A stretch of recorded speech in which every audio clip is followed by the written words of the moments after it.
अस्सलामुअलैकुम। Homeopathic world YouTube channel पर मैं हूं आपके साथ डॉक्टर ज़ुबिया शफीक।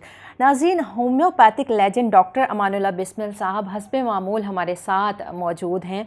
आप होम्योपैथिक कंसल्टेंट हैं, पब्लिक एंड प्राइवेट सेक्टर के chief consultant national homeopathic clinic, homeopathic physician governor Punjab हैं, scholar, researcher and development writer and author, technical adviser homeopathic production lines हैं, former chairman examining body NHC government of Pakistan, technical consultant regulatory affairs, chief executive BM homeopathic pharmaceutical, president HPCA हैं।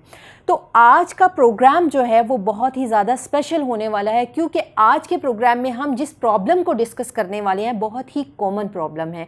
Problem बहुत common है, disease बहुत common है, हमें बहुत ज़्यादा सुनने को मिलती है, लेकिन इसकी तशख़ीस क्या है, इसकी वजूहात क्या है, बहुत कम लोगों को मालूम होती है। तो आज डॉक्टर साहब से जो है वो हम मैं क्वेश्चन नहीं करूँगी, ये सारे क्वेश्चन जो मैं लेकर आई हूँ वो आपके क्वेश्चन हैं, वो उन मुआलिजीन के क्वेश्चन हैं जिनको ये मसला बार बार फेस करने को मिलता है, जिनके पास जो है वो पेशेंट जब आता है तो ये प्रॉब्लम बहुत ज़्यादा लेकर आता है। आज हम डिस्कस करेंगे पेट और इस पेट से रेलिवेंट तमाम बीमारियां और इनकी वजूहात क्या होती हैं। तो चलते हैं डॉक्टर साहब की तरफ और उनसे पूछते हैं कि ये सारी जो वजूहात हम डिस्कस करेंगे इनकी बेस क्या है। सर, सबसे पहले बहुत बहुत शुक्रिया आपका कि आपने अपने कीमती टाइम में से टाइम दिया। सर, आज का जो हम टॉपिक लेकर आए हैं, जिस मौजू पे मैं आपसे क्वेश्चनिंग करूँगी, आपसे हम नॉलेज हासिल करेंगे, वो बहुत ही एक कॉमन डिजीज़ है। आज जो क्वेश्चन होंगे वो मेरे नहीं होंगे, वो हमारी पब्लिक के क्वेश्चन होंगे, वो उन डॉक्टर के क्वेश्चन होंगे जो कि प्रैक्टिस कर रहे हैं, और उन होम्योपैथिक स्टूडेंट्स के क्वेश्चन होंगे जो प्रैक्टिस करना चाह रहे हैं, जिनको ये सवालात का सामना बार बार करना पड़ता है। आज का हमारा टॉपिक है पेट में दर्द होना। पेट में सर दर्द होना एक बहुत ही कॉमन सी बीमारी है, जो कोई भी तकरीबन 10 में से 8 पेशेंट जो हैं इस बीमारी के साथ, इस मर्ज़ के साथ हमारे पास आते हैं। तशन्नजी दर्द होना, पेट में बार बार दर्द होना, भूख का कम लगना, ये सारी चीज़ें जो है वो आज के हम टॉपिक में डिस्कस करेंगे। इनकी वजूहात क्या है, इसकी तशख़ीस क्या है, अलामात क्या होती हैं, ये सब हम जो है वो आपसे पूछेंगे। तो इसी बात को कंटिन्यू करते हुए सर, सबसे पहले मेरा आज आपसे क्वेश्चन कि कुछ पेशेंट कहते हैं या कुछ डॉक्टर हज़रात कहते हैं कि ऐसे पेशेंट हमारे पास आते हैं जो कहते हैं कि जी हमारे नाफ से ऊपर के हिस्से में दर्द होती है, बार बार दर्द हो रही होती है, मतलब थोड़े थोड़े वक्फे से दर्द हो रही होती है, उसके साथ हमें भूख कम लग रही होती है, और वज़न जो होता है वो कंटिन्यू जो है वो कम होना शुरू हो जाता है इसके साथ साथ। तो सर इसकी वजह क्या है? बहुत शुक्रिया। आज का टॉपिक काफ़ी अच्छा टॉपिक है, क्योंकि पेट दर्द एक बड़ा ही कॉमन सा और ज़ुबान ज़द-ए-आम ये अल्फाज जो भी आज बच्चे के पेट में दर्द है, बड़े के पेट में दर्द है, ख़ातून के पेट में दर्द है। जो पहला क्वेश्चन आपने किया है जी कि नाभ से ऊपर वाले हिस्से में पेट में दर्द होती है, भूख भी कम लगती है और वज़न भी गिरना शुरू हो जाता है। जब ये 3 बातें आप पूछते हैं तो इसमें हमारे प्रैक्टिशनर्स को फौरी तौर पे ये सोचना चाहिए कि ये मैटर कहीं पेंक्रियाज की तरफ जा रहा है, जो लबलबा है वो कहीं इन्वॉल्व हो रहा है इसके अंदर। ठीक ठीक। अब उसमें दूसरा पहला फैक्टर जो हो सकता है वो ट्यूमर हो सकता है। अब उसकी डायग्नोसिस में जब आप जाना शुरू करें, आम तौर पे होम्योपैथिक प्रैक्टिस के अंदर इस फैक्टर को कि आपकी तशख़ीस करने के लिए, आप उसकी डायग्नोसिस बनाने के लिए, उसकी इवेल्युएशन के लिए इस वाले सेक्टर को आप एक्सक्लूड कर देते हैं। आप सिर्फ सिम्टम्स को पकड़ते हैं और उसके ऊपर आप मेडिसिन की सिलेक्शन करते हैं और समझते हैं काम हो गया है। मेरे नुक्ता नज़र के मुताबिक अगर आप सिम्टम तो लेने ही लेने हैं, सिम्टम तो 100% आपका रेमेडी की सिलेक्शन का इंतखाब है, लेकिन उससे पहले अगर ये चीज़ डायग्नोज हो जाती है कि ये सिम्टम आ कहाँ से रहे हैं और उस पोर्शन के सिम्टम को अगर आप लेके सिलेक्शन ऑफ रेमेडी करें तो वो बहुत बेहतर होगा। इस सवाल के जो आपके अंदर बड़ा अहम पहलू है कि पेंक्रियाटाइटिस यानी लबलबे की सोजिश होने की वजह से भूख कम हो जाती है, लबलबे की सोजिश की वजह से वेट गिरना शुरू हो जाता है, लबलबे की सोजिश की वजह से लबलबे के ऊपर एक ट्यूमर सा बन जाता है छोटा सा। उसके लिए अगर आप अल्ट्रासाउंड रिपोर्ट करवाएं या आप सीटी एब्डोमेन करवाएं और उसके बाद खसूसी तौर पे लबलबे को वैल्यूएट करें। अगर ये चीज़ें आपको उसमें नज़र आ रही हैं तो उसकी सिम्टोमेटोलॉजी फिर आपने लेके चलनी है कि किन अलामात में क्या दवा होनी चाहिए। अब फॉर एग्ज़ाम्पल इसमें अगर जलन है, दर्द है, सोजश है, भूख कम हो रही है, तो कॉमन होम्योपैथिक मेडिसिन को अगर लिया जाए, अगर इन अलामात को देखते हुए लिया जाए, तो आर्निथोगैलम इसकी नंबर 1 मेडिसिन में आती है। फिर पैंक्रियाटिनम, अगर पैंक्रियाटाइटिस अगर है तो पैंक्रियाटिनम एक अच्छी दवा इन अलामात में जो है वो इस्तेमाल की जाती है। ठीक। इसी तरह हाइड्रास्टस कैनाडेंसिस है, वो भी पैंक्रियाटाइटिस के अंदर एक अच्छी दवा है और इन अलामात में। लेकिन फिर भी मेरा मशवरा यही होगा अपने मौलजीन को कि वो एवेल्युएशन ज़रूर करें कि आया पैंक्रियाटाइटिस की वजह से ही ये अलामात आ रही हैं। तशख़ीस ज़रूर करें, फिर दवा की तजवीज़ करें। ठीक हो गया, बहुत शुक्रिया सर। सर ये जो क्वेश्चन मैं आपसे करूँगी ना, इसमें आप भी नोट करेंगे और हमारे देखने वाले भी नोट करेंगे कि मैं नाफ का जिक्र बहुत ज़्यादा करूँगी। बेसिकली जो है वो प्रॉब्लम बेस है, सर्कल है, तो उस सरफेस से जो है वो प्रॉब्लम स्टार्ट होती है, या उसके ऊपर से, नीचे से, दाएं से, बाएं से। तो मेजर जो मसले होते हैं वो उसके ही सरफेस में, उस सरफेस के गिर्द ही फैल रहे हैं। सर नेक्स्ट क्वेश्चन है कि पेट में दर्द वैसे ही है लेकिन नाफ से नीचे है, ठीक है, और बार बार दर्द हो रही है, बार बार इसहाल आ रहे हैं बग़ैर खून के, और इसके साथ जो है बुखार की अलामात भी ज़ाहिर हो रही हैं, तो क्या प्रॉब्लम होगी? जब आप नाफ से नीचे की बात करते हैं, फिर आप मोशन की बात करते हैं कि बार बार आते हैं और इसमें ब्लड भी नहीं होता है जी, तो डेफिनेटली लार्ज इंटेस्टाइन जो है, जो बड़ी आंत जिसको कहते हैं, उसकी सोजश, उसकी इन्फ्लेमेशन होने की वजह से ये अलामात पैदा होती है। लिहाजा आप लार्ज इंटेस्टाइन की सोजश के लिए होम्योपैथी में जितनी एंटी इन्फ्लेमेटरी होम्योपैथिक रेमेडीज़ जो सोजश में इस्तेमाल होती हैं, जिसमें कॉमनली आर्सेनिक एल्बम है, काली बाइक्रोमिकम है, पोडोफाइलम है, तो ये अद्वियात इस्तेमाल की जा सकती हैं। लेकिन लार्ज इंटेस्टाइन की इन्फ्लेमेशन इसका बेसिक रूट काज है, उस रूट काज को आप एलिमिनेट नहीं किए बगैर दवा की तजवीज़ नहीं करते। लेकिन सर इससे मैं यहाँ एक सवाल जो है वो मेरे माइंड में साथ ही आया कि बेस तो फिर ये है ना कि हमारे मुआलिजीन को ये पता होना चाहिए कि अगर नाफ से ऊपर की दर्द है तो ये दर्द जा किस साइड पे रही है।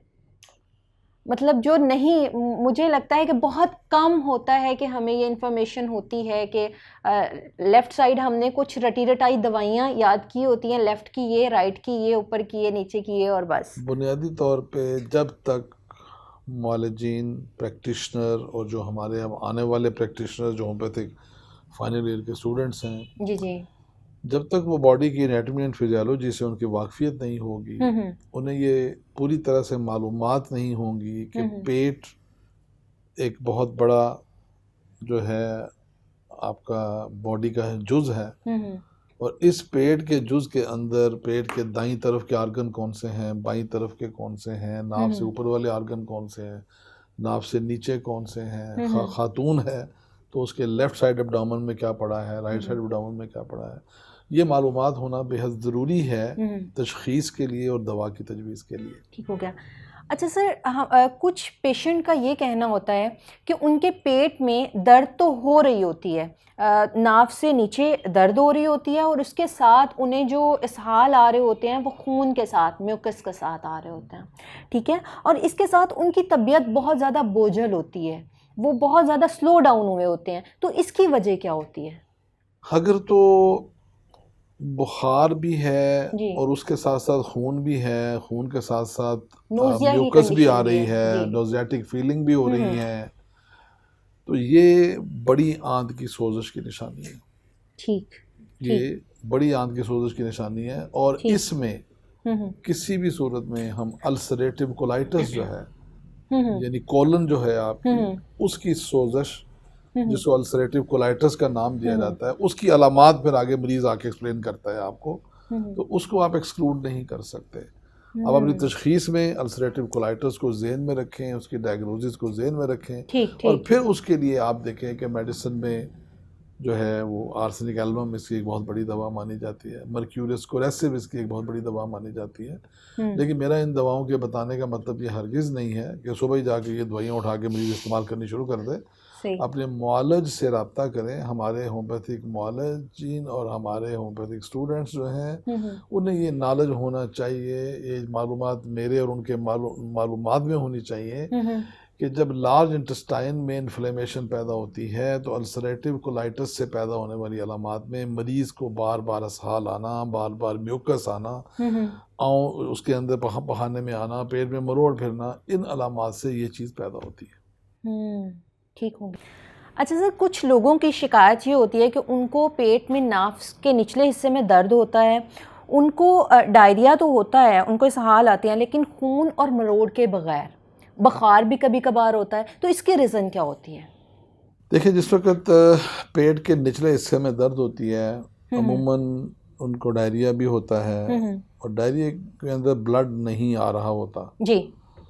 इस कैफियत में बुखार की फीलिंग्स भी आ सकती हैं। तो यहाँ पे जो है ना वो इन्फ्लेमेशन आ रही होती है छोटी आंत के अंदर, स्मॉल इंटेस्टाइन के अंदर। ठीक है। लेकिन एक बात का ख्याल रखा जा सकता है, बल्कि होना भी चाहिए जी, कि इन अलामात में, इन दर्द की कैफियत में पेशेंट का अल्ट्रासाउंड करवा के उसके गाल ब्लैडर को ज़रूर असेस कर लेना चाहिए। ठीक, क्योंकि गाल पित्ते में पथरी हो सकती है या पित्ते में सोजश हो सकती है और इसके साथ साथ छोटी आंत की सोजश के बायस ये अलामात आएंगी और इन अलामात की रोशनी में आप मेडिसिन कोलोसिंथेसिस है, बर्बरस है, कार्बोवेजिटेबलिस है, वो अलामात के मुताबिक आपने सेलेक्ट करनी है। मतलब सर, पेट की जितनी अलामात हों इनके साथ अल्ट्रासाउंड लाजमी करवाना चाहिए? ये ज़रूरी तो नहीं है, लेकिन अगर आप ये रूल आउट करने की पोजीशन में नहीं आ रहे कि ये दर्द की क्या रीज़न है, आपको प्रॉपर तशखीस पे पहुंचने में हम दवाई देते जा रहे हैं, कोलोसिंथेसिस दे रहे हैं, मैग्नीशियापास दे रहे हैं, मरीज पे चीख रहा है, पीट रहा है कि जनाब मुझे दर्द को सुकून नहीं है।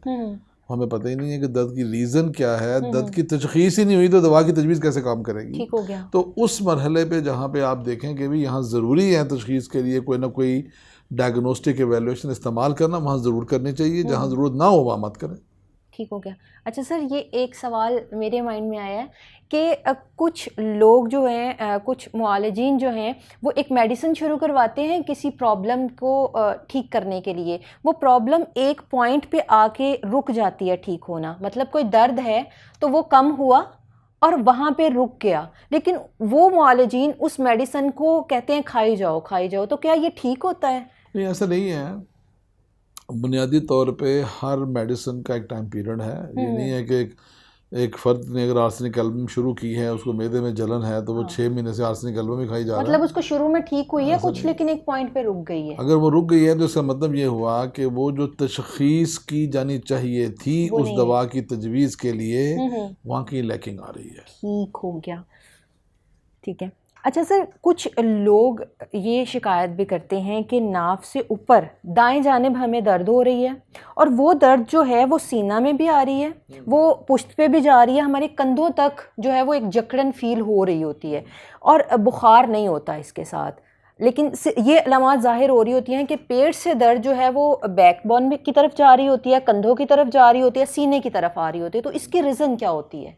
अब देखें ना, यही बात वो आ गई कि आपने कहा जी कि दवाई डॉक्टर दे रहा है और मरीज़ को कुछ सुकून मिला, उसके बाद फिर तकलीफ शुरू हो जाती है। यहाँ पे आ गया तशखीस का अमर। अब ये जो आप अलामात बोल रही हैं ना कि राइट एब्डोमेन में, और वो फिर फैलती है छाती की तरफ और वो ऊपर कंधे की तरफ भी चली जाती है।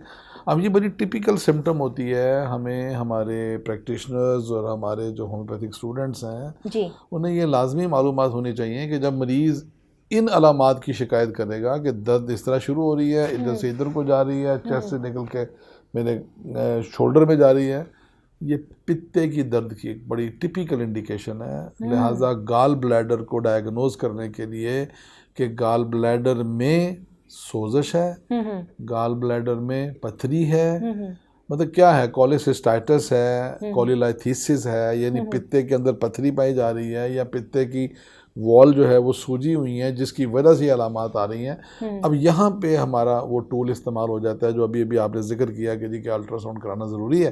तो इस कंडीशन में, इन अलामत में जब मरीज़ को आप देखते हैं तो लाजमी अल्ट्रासाउंड कराएं, क्योंकि कुछ स्टोन जो हैं पित्ते की पथरी वाले वो इस पोजीशन में नहीं होते कि उनको होम्योपैथिक मेडिसिन के साथ हम ट्रीट कर सकें।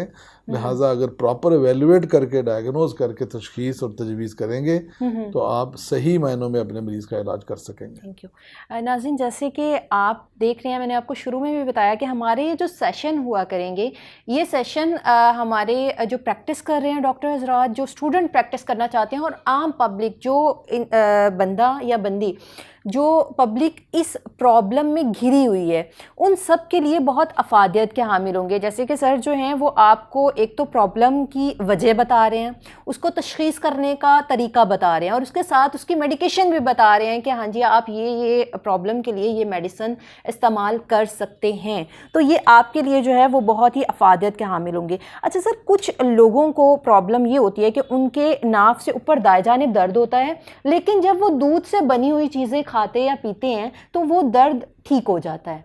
इसकी क्या रीज़न होती है?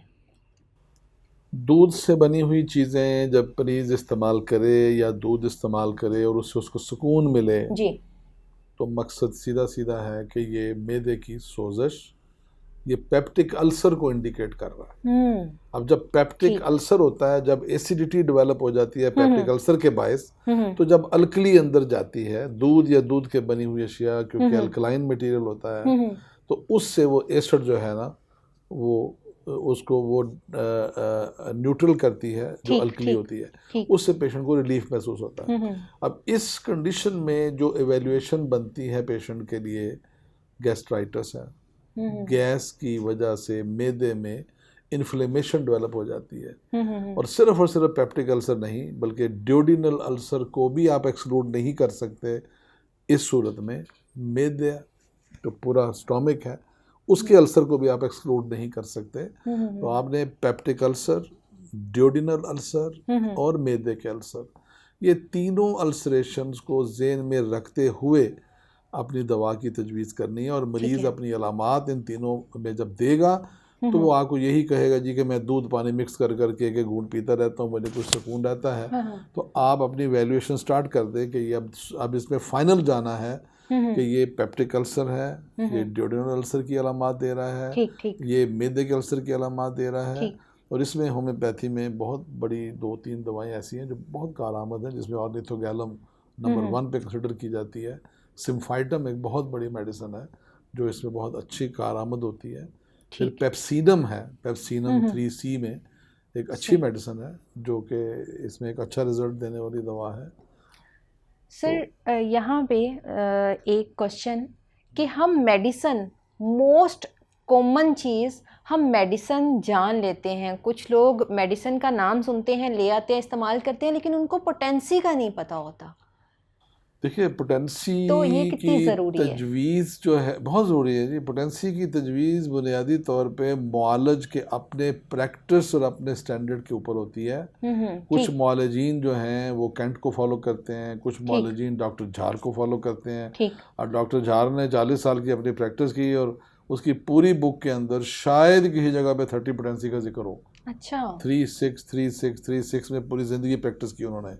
लेकिन जब आप कैंट की प्रैक्टिस को देखते हैं तो वो 200 से नीचे पोटेंसी नहीं यूज़ करते हैं। बट ये मालिज के अपने पे मुनहसर है कि वो मरीज़ को देखते हुए, उसकी अलामात को देखते हुए दवा की तजवीज़ के साथ पोटेंसी जो है ना, ये मालिज के अपने ऊपर मुनहसर होता है कि उसे किस पोटेंसी से स्टार्ट करना है। अच्छा सर, कुछ लोगों को ये शिकायत होती है कि उनके नाफ से नीचे पेट में दर्द होता है, कभी उनको कॉन्स्टिपेशन हो जाता है और कभी मोशन लग जाते हैं इसके साथ, और जब वो आगे की तरफ झुकते या लेटते हैं तो उनको जलन का एहसास भी होता है, उनके दर्द के साथ जलन भी होती है।